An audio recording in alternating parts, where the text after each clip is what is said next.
لیکن الذین اتقوا ربہم، لیکن وہ لوگ کہ جنہوں نے اپنے رب کا تقوی اختیار کیا، لہم جنات، ان کے لیے باغات ہوں گے آخرت میں، تجری من تحتہا الانہار، جن کے نیچے نہریں رواں ہوں گی، خالدین فیہا، ہمیشہ وہاں رہیں گے، نزلا من عند اللہ، یہ اللہ کی طرف سے ہوگی مہمان نوازی، اور وہ بھی ابتدائی، وہ جو جاتے ہی نہیں پیش کرتے ٹھنڈا یا گرم،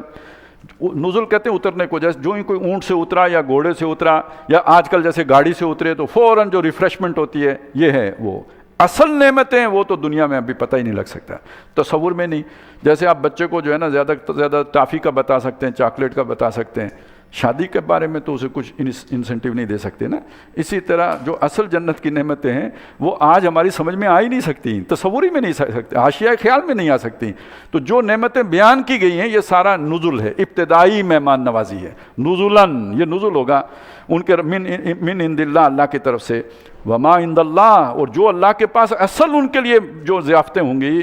خیرون، وہ بہت بہتر ہیں، للابرار، نیکوکاروں کے لیے، وما وَإِن مِّنْ أَهْلِ الْكِتَابِ وَإِنَّ مِّنْ أَهْلِ الْكِتَابِ لَمَنْ يُؤْمِنُ بِاللَّهِ وَمَا أُنزِلَ إِلَيْكُمْ، اور اہل کتاب میں ایسے ہیں جو ایمان لاتے ہیں اس پر بھی، اللہ پر بھی، اور جو نازل کیا گیا تم پر اس پر بھی، وَمَا أُنزِلَ إِلَيْهِمْ، اور اس پر بھی کہ جو ان کی طرف نازل کیا گیا تھا، خاشعین للہ، اللہ کے سامنے عاجزی کرتے ہوئے، لا یشترون بآیات اللہ ثمنا قلیلا، اور اللہ کے اس احکامات کے مقابلے میں دنیا کے حقیر فائدے نہیں اٹھاتے، ان کو ترجیح نہیں دیتے، اولئک لہم اجرہم عند ربہم، ان کا رب اجر بھی ان کے رب کے ہاں محفوظ ہے، تمہارے لیے نہیں، ان کے لیے بھی رستہ کھلا ہے۔ ان اللہ سریع الحساب، اللہ حساب بہت جلدی لے لیتا ہے۔ یا ایھا الذین آمنوا، اے وہ لوگوں جو ایمان لائے ہو، اصبروا، صبر کرو۔ یہ صبر اب آپ کو سمجھ آ جانا چاہیے، الصابرین میں تشریح ہو گئی تھی، یہ جو مصیبتیں مشکلیں اللہ کی راہ میں آئیں ان سب پہ ڈٹے رہو، جمے رہو، یہ صبر ہے۔ اگلی بات فرمائی وَصَابِرُوا، اب دیکھیے صبر سے اگلی یہ جو صابرو ہے یہ کیا ہے؟ یہ مفاعلہ ہے جس میں مقابلے کا رجحان پایا جاتا ہے، جیسے مناظرہ ہوتا ہے نا، تو مناظرہ دو آدمی کرتے ہیں، دونوں جیتنے کی کوشش کرتے ہیں، مباحثہ ہوتا ہے، مشاعرہ ہوتا ہے، یہ سارا مفاعلہ میں، مجاہدہ ہے۔ اسی طرح مصابرہ، یہ مصابرت اصل میں کیا ہے؟ صبر میں مقابلہ کرو، وہ بھی تو صبر کر رہے ہیں نا، جو مکے سے چل کے آئے ہیں وہ بھی تکلیفیں اٹھا رہے ہیں، تم بھی تکلیفیں اٹھاؤ اور مقابلہ جیت جاؤ، یعنی تم زیادہ تکلیفیں اٹھاؤ۔ یا ایھا الذین آمنوا اصبروا وصابروا ورابطوا، اور مربوط رہو، جڑے رہو، منظم رہو، ڈسپلن نہ توڑو، واتقوا اللہ، اور اللہ کا تقوی اختیار کرو، لعلکم تفلحون، تاکہ تم کامیاب ہو سکو۔ کامیابی کی 4 شرطیں جو بیان کی گئی ہیں، اصبروا وصابروا ورابطوا واتقوا اللہ، 4 امور پورے کرو گے تو فلاح پاؤ گے، کامیاب ہوگے، یہ تزکیہ ہے۔ قد افلح من تزکا، کامیاب ہوا وہ جس نے تزکیہ کیا، تو وہ کیا ہے؟ اصبروا وصابروا ورابطوا واتقوا اللہ لعلکم تفلحون، فلاح پاؤ۔ بارک اللہ لی ولکم فی القرآن العظیم ونفعنی وایاکم بالآیات والذکر الحکیم۔ 8 رکعتیں پڑھیں گے، اس کے بعد چائے کا وقفہ ہوگا۔ احساس ہوا کہ شاید کچھ غلط ہو گیا ہے، تو نبی صلی اللہ علیہ وسلم سے پوچھا، تو آپ نے کہا کہ کلمے کے ہوتے ہوئے تمہاری تلوار نہیں چلنا چاہیے تھی۔ تو پھر انہوں نے کہا کہ جو وہ تو بہانہ بنا رہا تھا، جان بچانے کے لیے اس نے کیا۔ تو حضور نے فرمایا کہ اللہ کے سامنے کیا کرو گے جب کلمہ بن جائے، سامنے کھڑا ہو جائے گا کہ میرے ہوتے ہوئے اسامہ کی تلوار چلی ہے۔ تو اصل میں یہ چیزیں جو ہے نا، یہ فطرت کا حصہ بن جائیں، یعنی آدمی اس طرح ان کی تربیت ہو جائے کہ اس کا سارا عمل اس کے تابع ہو جائے، کتنا مشکل کام ہے۔ تو یہ تربیت درکار ہے، اس طرح کے افراد درکار ہیں جن کی اللہ تعالیٰ پھر مدد فرماتے ہیں۔ نحمدہ ونصلی علی رسولہ الکریم، اما بعد فاعوذ باللہ من الشیطان الرجیم، بسم اللہ الرحمن الرحیم۔ یا ایھا الناس اتقوا ربکم الذی خلقکم من نفس واحدۃ وخلق منها زوجها وبث منہما رجالا کثیرا ونساء واتقوا اللہ الذی تساءلون بہ والارحام ان اللہ کان علیکم رقیبا۔ صدق اللہ العظیم۔ رب اشرح لی صدری ویسر لی امری واحلل عقدۃ من لسانی یفقہوا قولی، آمین یا رب العالمین۔ سورہ نساء سورہ آل عمران کے بعد نازل ہوئی ہے، سن 4-5 کا دور ہے ہجری کا جس میں یہ سورہ مبارکہ نازل ہوئی، اور اس کے میں جو مضامین ہیں اس کا رنگ ذرا اس سے بالکل مختلف ہے۔ سورہ آل عمران میں جیسے ہم نے دیکھا کہ ایک تو مناظرانہ رنگ ہے کہ جو یا مباحثے کا انداز ہے جو اہل کتاب کے ساتھ ہے، اور دوسرا جہاد و قتال کا مضمون ہے باقی اگلے حصے سارے میں، جبکہ سورہ نساء میں احکام ہے، شروع کے حصے میں احکام ہے، اور اس کے اندر یہ بتایا گیا ہے کہ یعنی وراثت کا قانون یہ ہے، نماز میں وضو اور جو تیمم ہے اس کا طریقہ یہ ہے، مختلف احکام ہیں جو دیے گئے، کس سے نکاح کیا جا سکتا ہے، کس سے نہیں کیا جا سکتا ہے، کتنی شادیاں کی جا سکتی ہیں، تعدد ازواج ہے یا ایک ہی شادی کرنی ہے، یہ تفصیلات ہیں جو دی گئی ہیں، اور یتیموں کے حقوق کا ذکر ہے اس کے اندر، اور دوسرا اور پھر بلکہ یہ کہ اعلیٰ ترین سطح کے لیے بھی، سیاسی سطح کے لیے بھی اصول بھی دیے گئے ہیں، عدلیہ کا فنکشن کیا ہوگا، اور جو ذمہ داریاں لوگوں کو اجتماعی دی جائیں گی تو وہ کس بنیاد پہ دی جائیں گی، یہ سارے، اور قانون سازی کیسے ہوگی، یہ احکام آئے ہیں۔ اور جو دوسرا حصہ ہے اس میں جو مسلمانوں کے اندر کچے لوگ ہیں، جن کو قرآن کی اصطلاح میں منافقین کہتے ہیں، وہ لوگ ہیں کہ جن کو مخاطب بنایا گیا ہے، اور تقریباً اس کی 84 آیات ہیں کہ جو منافقین سے بحث کرتی ہیں، نفاق سے بحث کرتی ہیں، تو اس اعتبار سے بہت اہمیت ہے۔ یعنی اگر ہم دیکھیں جس طرح یہود کا ذکر ہے سورہ بقرہ میں، اور جس طرح ذکر ہے اہل کتاب سابقہ میں سے نصارہ کا سورہ آل عمران میں، اس سورہ مبارکہ میں ان دونوں کا بھی ذکر ہے، لیکن جو غالب ذکر ہے وہ منافقین کا ہے، اور جو امت ہے سچے لوگوں ان کے لیے پھر احکام ہیں شریعت کے جو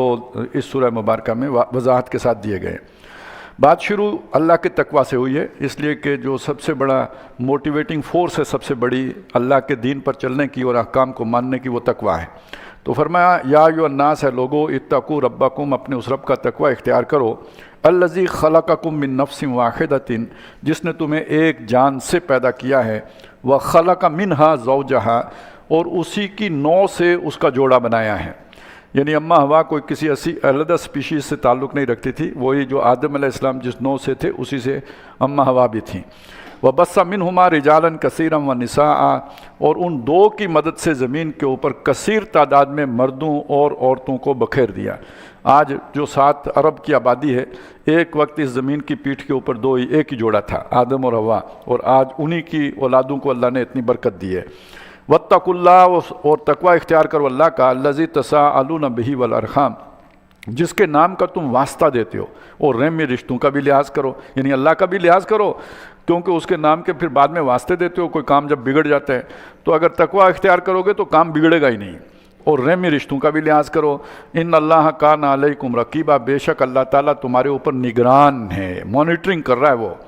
وآتوا الیتامى اموالهم، اور جو یتیم ہیں ان کو ان کے مال دو، یعنی جب وہ بڑے ہو جائیں تو ان کے مال انہیں لوٹاؤ۔ ولا تتبدلوا الخبیث بالطیب، اور بدل نہ دیا کرو نیک اچھے کو، طیب کو، صاف ستھرے کو برے مال کے ساتھ، یعنی گنتی پوری نہ کر لو، اکاؤنٹنگ تو ہو گئی پوری جناب، 7 چارپائیاں تھیں یا بیڈ تھے یا گدے تھے، تو لیکن یہ کہ وہ جو اچھے والے تھے خود اپنے ان کے ساتھ تبدیل کر، برے اپنے ان کو دے دیے اور اچھے ان کے خود رکھ لیے، ایسا نہ کیا کرو۔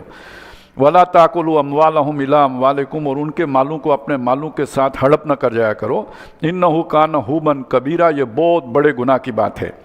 وبال ہے۔ وَإِنْ خِفْتُمْ أَلَّا تُقْسِطُوا فِي الْيَتَامَىٰ، اب یہ خاص طور پہ شادی کا مسئلہ آ رہا ہے، یہ سمجھ لیں مسئلہ کیا ہے۔ مسئلہ یہ ہے کہ ایک بچی ہے، یتیم ہو گئی ہے، وہ کسی کی کزن ہے یا اس طرح ہے، تو اب اس کو اگر وہ ایک ہوتا ہے نا کسی کو شادی کرنا کہ بھئی اچھی طرح گھر گرہستی کی زندگی بسر کریں گے، اس کا خیال رکھیں گے، لحاظ کریں گے، جیسے بیوی گھر میں رکھی جاتی ہے، نیک آدمی رکھتا ہے۔ ایک ہوتا ہے کہ بھئی یہ اگر فرض کریں باہر اس کا نکاح کر دیا تو اس کا وہ جو مال و دولت ہے وہ بھی چلا جائے گا، جاگیر بھی چلی جائے گی، زمین بھی چلی جائے گی، تو وہ نکاح اس سے تعلق کی بنیاد پر نہیں کیا جا رہا ہوتا، اس کی مال اور اسباب کی وجہ سے کیا جا رہا ہوتا ہے۔ اور ظاہر ہے جب نیت ہی یہ ہے تو وہ جو تعلق رکھنے کے لیے جو ایک جذبہ چاہیے ہوتا ہے وہ کیسے پیدا ہوگا، وہ تو نہیں پیدا ہو سکتا۔ لہذا بات بات پہ جو ہے نا وہ ایک اس کو ہیوملیٹ کرنا اور اس کی تذلیل کرنا اور اس کے ساتھ بے انصافی کرنا، یہ رویہ ہوگا پھر اپنی پوری زندگی کے اندر۔ تو اب جس کو بھی اللہ کا ڈر ہو تو اس کو اگر یہ اندیشہ ہو کہ وہ اس کے ساتھ عدل نہیں کر سکے گا، یعنی اس جیسے نباہ کرنا چاہیے ایسے نباہ نہیں کر سکے گا، تو وہ چیز یہاں پہ کہی ہے کہ وَإِنْ خِفْتُمْ، اگر تمہیں اندیشہ ہو، اللہ تُقْسِطُوا فِي الْيَتَامَىٰ، کہ تم یتیموں کے معاملے میں انصاف نہیں، یعنی یتیم بچیوں کے معاملے میں جو درکار ہے ذمہ داری وہ پوری نہیں کر سکو گے، فَانْكِحُوا مَا طَابَ لَكُم مِّنَ النِّسَاءِ، تو جو دوسری عورتیں تمہیں پسند آئیں ان کے ساتھ نکاح کر لو، ان کو اپنے نکاح میں نہ لاؤ، بلکہ یہ کہ کسی اور کو نکاح میں دو، تاکہ ان کی طرف سے تم جو ہے نا ان کے حقوق کا تحفظ کر سکو۔ جو بھی رشتہ دار ہوگا اگر کوئی دوسرا حق تلفی کرے گا تو یہ اس کی طرف سے وکیل بن کر کھڑا ہو سکے گا۔ مَا طَابَ لَكُم مِّنَ النِّسَاء، جو دوسری عورتیں تمہیں پسند ہیں ان میں سے نکاح کرو۔ اب اگلی بات وہ ہے جو یعنی مردوں کو تو پسند ہو سکتی ہے، لیکن شاید آج تہذیبی طور پر اتنا جو ہے پسندیدہ بات نہیں ہے، لیکن قرآن میں آئی ہوئی ہے، ترجمہ کرنے کی اگر اجازت ہو تو میں کر دیتا ہوں۔ مثنا، دو دو سے بھی کر سکتے ہو، و ثلاثہ، تین تین سے بھی نکاح کر سکتے ہو، و رباع، اور چار چار سے بھی کر سکتے ہو۔ بعض نے تو اس کو پتنی کو 18 بھی کر دیا ہے نا، کہ دو دو، تین تین، چار چار، آپ کو سمجھ آئی؟ تو ویسے مطلب میتھمیٹیکل وہ کوئی جو ہے نا وہ کوئی ضابطہ بنا کے 4 چوکے 16، 3 تیے 9، 2 دونے 4 کر کے تو آپ کچھ اور مزید بھی اضافہ کر سکتے ہیں، آپ کا حسن کشمہ ساز جو بھی چاہے تشکیل کرے،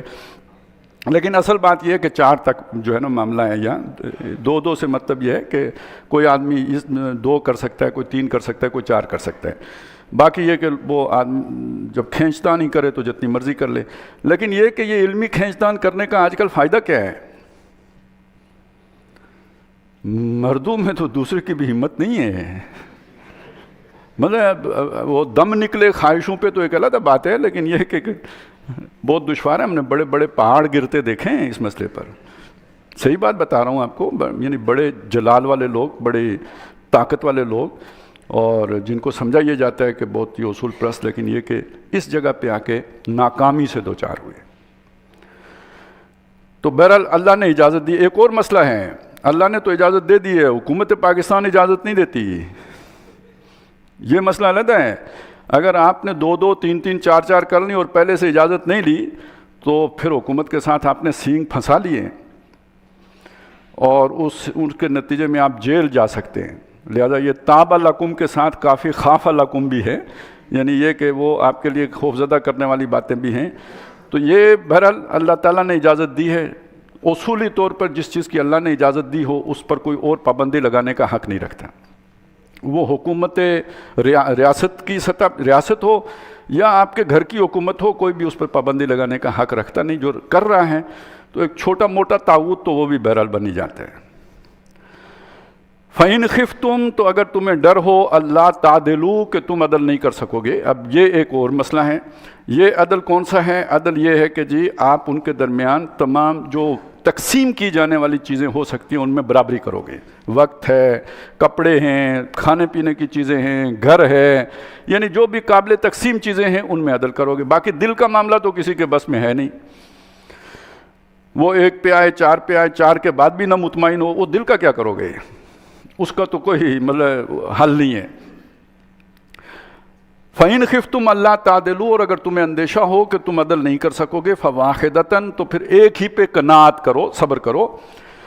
أَوْ مَا مَلَكَتْ أَيْمَانُكُمْ، یا جو تمہارے دانے ہاتھ کی ملکیت ہے، یعنی لونڈیاں، وہ اس کی بھی اجازت دی گئی تھی۔ ذَلِكَ أَدْنَىٰ، یہ زیادہ قریب تر ہے، اللہ تعولوا، کہ تم کسی ایک ہی کی طرف نہ جھک جاؤ، یعنی بس ایک کے ہوئے تو باقیوں کو معلق کر کے رکھ دو، بھول جاؤ، ایسا نہیں کرو۔ وَآتُوا النِّسَاءَ صَدُقَاتِهِنَّ نِخْلًا، اور عورتوں کو ان کے مہر خوش دلی سے دیا کرو۔ یہ آج کی ایک اور مصیبت ہے کہ مہر دینا بالکل پسند نہیں ہوتا، وہ چلیں اتنا مقرر کر لو جی، 5 لاکھ کر لو، 5 کروڑ کر لو، جو مرضی کر لو، ہم نے کون سا دینا ہے، معجل کرو، یہ اس کی کوئی اجل طے کر دو، جب دیں گے تو دیں گے۔ اچھا، پھر اس کے بعد ایک اور مسئلہ کھڑا ہوتا ہے، بڑا مہر اس لیے مقرر کرتے ہیں کہ چلیں اور لڑکا ڈر کے طلاق نہیں دے گا، وہ ایک مصیبت بن جاتی ہے دونوں کے لیے، وہ ساتھ رہ بھی نہیں سکتے اور اس مہر کی وجہ سے وہ طلاق بھی نہیں دے رہا، تو وہ پھنس گئی۔ اور ایک کام مزید ہوتا ہے، فساد، ایک فساد کے اوپر ایک اور فساد ہوتا ہے، اب وہ اسے تنگ کرتا ہے تاکہ یہ خلا لے، اس کا مہر جو ہے نا وہ ساکت ہو جائے، اور لڑکی والے بھی چاہتے خلا ہیں لیکن کہتے منہ سے نہیں، وہ لڑکے والوں کو تنگ کرتے ہیں تاکہ یہ طلاق دینے پہ مجبور ہو جائیں۔ اب آپ نے دیکھا یہ کیسے ہم نے اپنے گرد یہ گھیرے ڈال لیے ہیں، جہاں ہستی ہوئی محدود لاکھوں پیج پڑتے ہیں، تو اسے وہ جو شریعت کا حکم ہے اس کے مطابق رکھیں کہ جتنا کوئی ادا کر سکتا ہو، تاکہ اس کو پھندا نہ بنائیں پھنسانے کا، جب بعد میں جو ایکسپلائٹ کرنے کا۔ فَإِن تِبْنَ لَكُمْ عَنْ شَيْءٍ مِّنْهُ، تو اگر اپنی مرضی سے کوئی شے اس میں سے تمہیں چھوڑ دیں، نفساً اپنے دلی آمادگی سے، فَكُلُوهُ، تو اسے کھاؤ ہنیًا مریا، اسے رچتا پچتا خوش دلی سے خوب کھاؤ، اس میں کوئی حرج نہیں ہے، یعنی وہ معاف کر دیں، کر سکتی ہیں، مرد اگر زیادہ دینا چاہے تو دے سکتا ہے، اس میں حرج نہیں ہے۔ وَلَا تُؤْتُوا السُّفَهَاءَ أَمْوَالَكُمُ الَّتِي جَعَلَ اللَّهُ لَكُمْ قِيَامًا، اور تمہارے وہ مال جس پر اللہ نے تمہارا گزران رکھا ہے، معیشت چلتی ہے۔ یہ ایک تو یہ ہے نا کہ مال جو بھی ہے آپ کی انفرادی ملکیت ہے، ایک چیز یہ بھی ہے کہ یہ ایک اجتماعی جو ہے نا وہ قومی بچت کے ساتھ بھی اس کا جوڑ ہے۔ تو اپنے اموال ان لوگوں کو نہ دے دیا کرو، ان یتیموں کے حوالے نہ کر دیا کرو جو بے وقوف ہیں، یعنی اگر ان میں رشد نہیں ہے، ہدایت نہیں ہے، سینس نہیں ہے مال خرچ کرنے کی، تو مال اپنے پاس رکھو اور ان کی ضرورت کے پوری کرتے رہو انہی کے مالوں میں سے۔ وَارْزُقُوهُمْ فِيهَا، اس میں سے انہیں کھلاتے رہو، وَاکْسُوهُمْ، انہیں پہناؤ، وَقُولُوا لَهُمْ قَوْلًا مَعْرُوفًا، ان سے بھلی بات کرو، ڈانٹ ڈپٹ نہ کرو، ذلیل رسوا نہ کرو، اچھی بات کرو۔ وَابْتَلُوا الْيَتَامَى، یتیموں کو ابتلا میں ڈالتے رہو، یعنی ان کی آزمائش کرتے رہو، ان کو ذرا تھوڑا سرد گرم چشیدہ کرو۔ یہ بھی آج کل ہمارے ہاں الٹی تربیت کا طریقہ آ گیا ہے کہ بچے کو ہوا نہ لگنے دو، وہ اسی طرح جیسے مرغی نے پروں کے نیچے انڈے رکھے ہوئے ہوتے ہیں تو ہم نے بچے رکھے ہوئے ہیں، وہ بڑے ہو کے بھی تو انہیں نہیں سمجھ آتی کیا کریں یا نہ کریں، انہیں جاؤ بھائی ہلدی لے آؤ، ہو سکتا ہے 5 کلو لے آئیں، تو یہ پتہ ہونا چاہیے گھر میں کیا شے کتنی استعمال ہوتی ہے۔ 5 کلو چاول لانے، چھٹانگ بھر ہلدی سے کام چل جائے گا، لیکن وہ 2 کلو لے کے آ جائے گا۔ تو یہ اس وجہ سے کہ آپ نے اسے کسی کام میں ڈالا ہی نہیں نا، وہ نوکر چاکر کر رہے ہیں تو وہ جوں کا توں ہی ہے، جیسے پیدا ہوا تھا اسی طرح آج بھی ہے۔ تو یہ کاموں میں ڈالو، انہیں تھوڑا نقصان کریں گے سیکھیں گے تو انہیں اس آزمائش میں ڈالو۔ حتیٰ اذا بلغوا النکاح، یہاں تک کہ وہ نکاح کی عمر کو پہنچ جائیں۔ فإن آنستم منہم رشدا، تو جب تم ان کے اندر، اگر تم ان کے اندر پاؤ سمجھداری، فادفعوا الیہم اموالہم، تو ان کے مال انہیں لوٹا دو، کہ وہ اپنے مالوں کو سنبھال سکتے ہو ان کو دے دو۔ ولا تاکل، یہ دیکھیے یہ عدالتوں میں آج بھی ہوتا ہے، دنیا بھر میں ہوتا ہے کہ وہ جو ہے نا اس کے کوئی نہ کوئی گارڈین مقرر کر دیتے ہیں۔ وہ بینکوں میں اگر کوئی پیسہ ہو، بچے چھوٹے ہوں تو وہ بینک پھر عدالت مقرر کر دیتی ہے کہ اتنے پیسے ان کو دیتے رہنا۔ تو یہی بات ہے، یہ اس کو جو آپ اب اداروں کے ذمہ کیا جا رہا ہے، یہ اس وقت خاندان کے ذمہ کیا گیا۔ اسلام کی رہنمائی اصل میں یہ ہے۔ ویسے آپ سوچ سکتے ہیں کہ بچہ اگر کسی ادارے میں پرورش پا رہا ہو وہ زیادہ بہتر ہے، یا کسی خاندان کے اندر باقی بچوں کے ساتھ کھیل کود کے جوان ہو رہا ہو وہ زیادہ بہتر ہے۔ تو اسلام نے تو یہ سکھایا ہے۔ فادفعوا الیہم اموالہم ولا تاکلوها اسرافا وبدارا، اور ان کے مالوں کو کھا نہ جاؤ فضول خرچی کرتے ہوئے اور اپنی ضرورت سے زائد، ان یکبروا، کہ وہ بڑے ہو جائیں گے۔ یہ اصل میں ان غریب لوگوں کے لیے بات ہے جنہیں اجازت دی گئی تھی کہ اگر آپ ان کی ہانڈی پکاتے ہو اور آپ اس کی ضرورت کے مطابق خود بھی اس میں سے کھا سکتے ہو۔ وہ جو سورہ بقرہ میں ہم نے ایک تو وہ مکس کر کے جو ہے پکانے کا اجازت دی گئی تھی، دوسرا یہ اجازت بھی ہے یہاں آ جائے گی، آگے آ رہی ہے۔ تو لیکن یہ کہ اب نیت خراب ہو تو بندہ کہے گا کہ بھئی جلدی جلدی کھا لو، یہ بڑے ہو گئے تو یہ سارا لے جائیں گے، تو اس سے پہلے ہی مکاؤ، کہانی ختم کرو۔ جیسے وہ نہیں بجٹ جو ہے نا آ جاتا تو وہ کہتے ہیں یہ بجٹ جو ہے نا وہ واپس کرنے پڑ جائیں گے پیسے، تو اس سے پہلے کسی کھاتے میں لگاؤ، ختم کرو پیسے۔ ومن کان غنیا، لیکن جو کوئی غنی ہو، فلیستعفف، اسے چاہیے کہ وہ اس میں سے کھائے ہی نہ، وہ ان کو کھلائے بلکہ اپنے پاس سے۔ ومن کان فقیرا، لیکن یہ کہ جو فقیر ہو، محتاج ہو، فلیاکل بالمعروف، تو اس میں سے کھائے جو اس کا اپنا لیونگ سٹینڈرڈ ہے اس کے مطابق۔ یہ نہ ہو کہ وہ پرائے مال کے اوپر وہ ذرا اپنا سٹیٹس ہی بلند کر لے، یہ نہیں، جو اس کا اپنا پرانا طریقہ اسی پہ برقرار رہے۔ فَإِذَا دَفَعْتُمْ إِلَيْهِمْ أَمْوَالَهُمْ، تو جب ان کے مال تم انہیں لوٹانے لگو، فَأَشْهِدُوا عَلَيْهِمْ، تو اس پر گواہ کر لیا کرو۔ یہ خفیہ ڈیل نہیں ہونی چاہیے، لوگوں کے سامنے ہونی چاہیے۔ وَكَفَى بِاللَّهِ حَسِيبًا، حساب لینے کے لیے اللہ کافی ہے۔ لِلرِّجَالِ نَصِيبٌ مِّمَّا تَرَكَ الْوَالِدَانِ، مردوں کے لیے بھی حصہ ہے جو کچھ چھوڑ کے مرے ترک ان کے والدین، والاقربون، اور قریبی رشتہ دار۔ اس کی تفصیل آگے آئے گی، یہاں پہلے اصول بتایا جا رہا ہے کہ مردوں کا حصہ ہے، لیکن یہ کیوں کہا گیا؟ مردوں کا حصہ تو پہلے بھی تھا، یہ اس لیے کہا گیا کہ عرب میں پہلی دفعہ ایک اور حصہ بھی مقرر کیا جا رہا ہے۔ تو پہلے مانا گیا کہ مردوں کا حصہ ہے، اور اگلی بات کہی گئی وَلِلنِّسَاءِ نَصِيبٌ،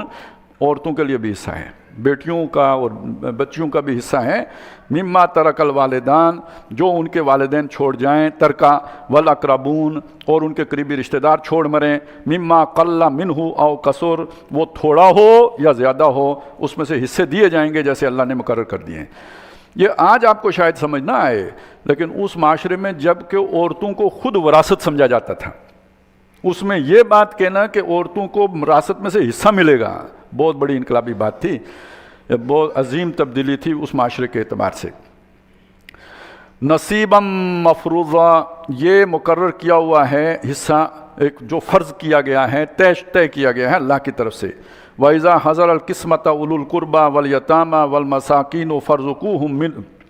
یہ اب جب ظاہر مال تقسیم ہو رہا ہے تو وہ ایک طرح سے جو ہے نا وہ ایک میلے کسی بھی کیفیت بن جاتی ہے، اوس پڑوس سے بھی لوگ آ گئے، بچے آ گئے، کیا نکلتا ہے صندوق میں سے، تو اب اس میں کوئی فرض کریں کوئی چاکلیٹ نکل آئے، کچھ اور کھانے میں کھجوریں نکل آئیں، تو یہ جو بچے وغیرہ جمع ہو گئے ان کو کھلاؤ پلاؤ بھی اس میں سے، فَارْزُقُوهُم مِّن، اس میں سے انہیں کھلاؤ، وَقُولُوا لَهُمْ قَوْلًا مَّعْرُوفًا، اور ان سے نرمی کی بات کرو، بھلی بات کرو۔ یعنی اس موقع پہ آدمی مصروف ہوتا ہے، کوئی بچے ڈسٹرب کر رہے ہیں، زیادہ غصہ آتا ہے، اگر بھاگ جاؤ یہ وہ، تو انہیں بتایا گیا کہ ان سے بھلی بات کرو۔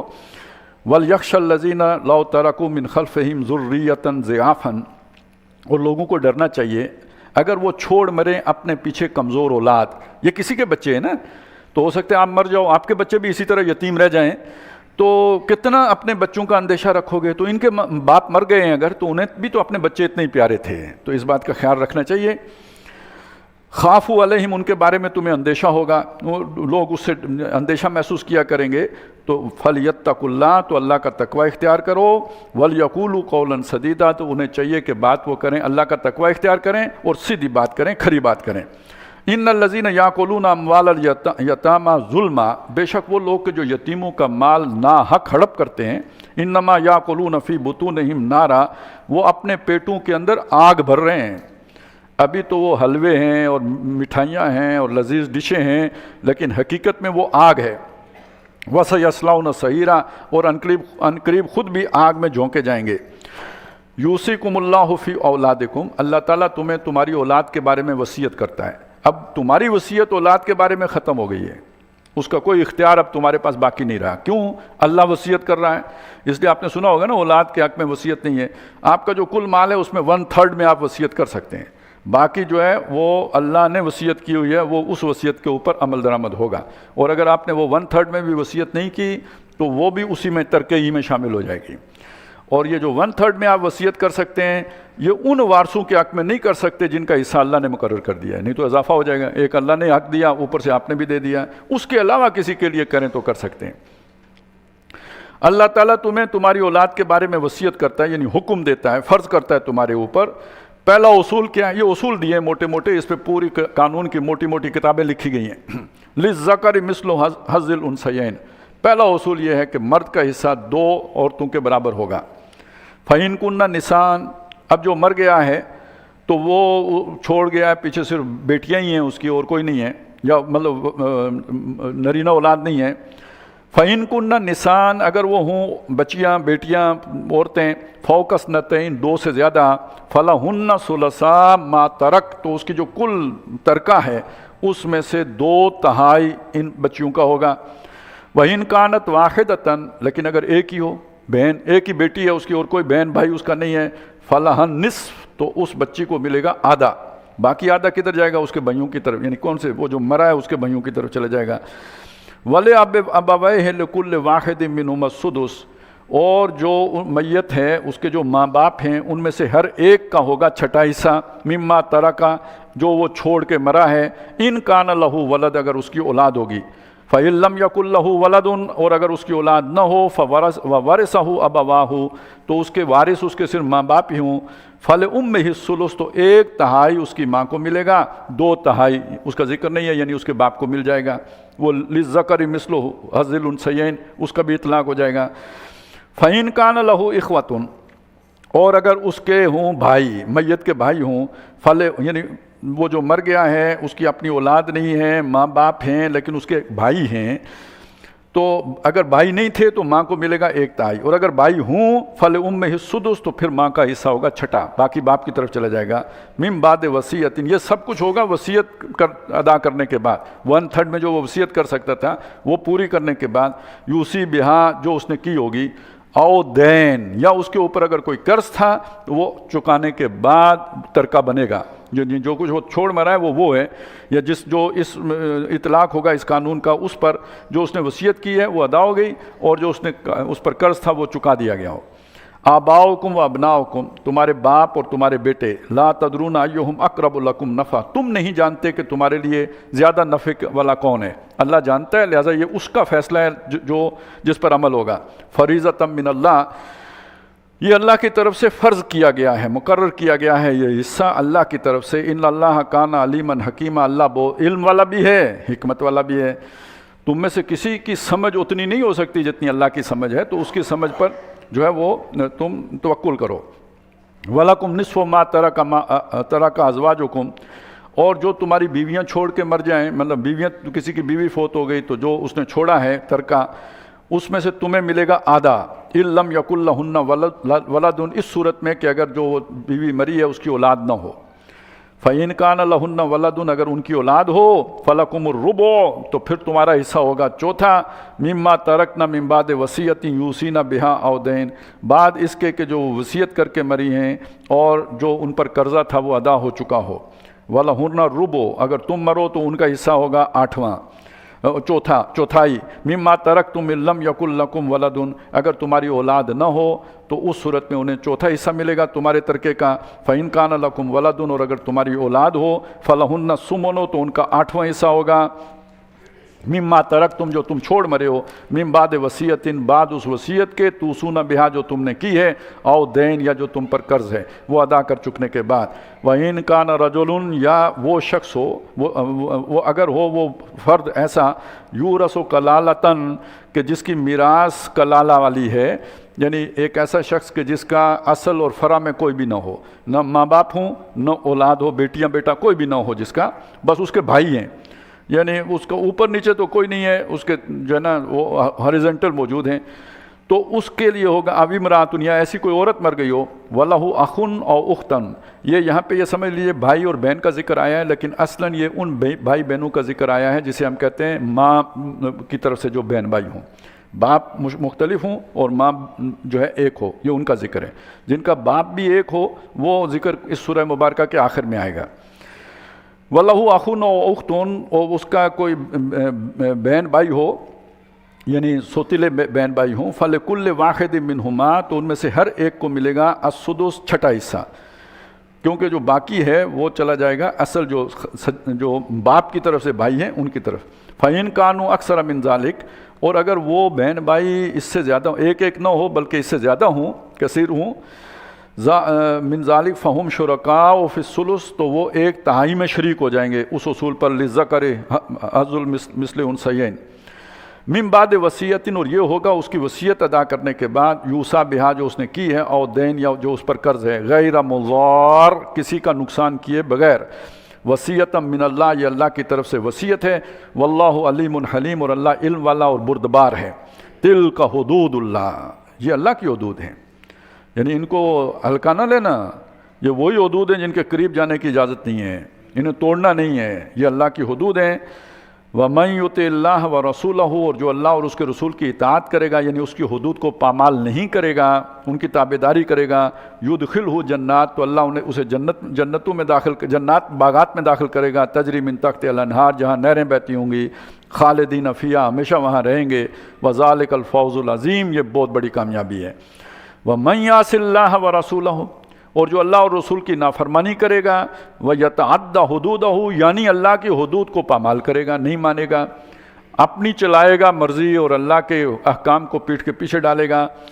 يُدْخِلْهُ نَارًا، تو وہ اسے اس آگ میں داخل کرے گا، خالدًا فیہا، جس میں وہ ہمیشہ رہے گا، وَلَهُ عَذَابٌ مُہین، اور اس کے لیے رسوا کرنے والا عذاب ہوگا۔